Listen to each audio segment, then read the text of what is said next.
пристигна от Тему и съм ще покажа какво трябва да се получи. Няма да снимам целия процес, защото само погледнете. Това нещо не знам колко време ще се изгорява, но ще бъде нещо страшно. И проекта ще бъде страшен. Изгубяването. Ето какво трябва да се получи. Пожелайте ми успех. От време на време мога да се включвам, но сега ще бъде толкова. Защото частиците са изключително дребнички и така. Аз съм почти готова с основата, с едната половинка. Ето какво се случва тук.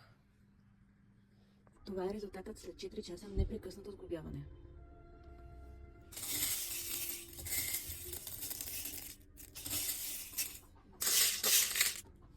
Има още доста тази вечер или утре, надявам се да го сглобим. Но да ви кажа честно, изглежда много красиво, миниатюрно и както виждате, мисля, че ето тази част трябва да се сглоби и цветята. Показвам само така. Късно ще стигнах до ето тук и сега продължавам. Това са останалите, ето какво има да се довърши. И да се надяваме, че може би тази вечер ще бъде вече финала.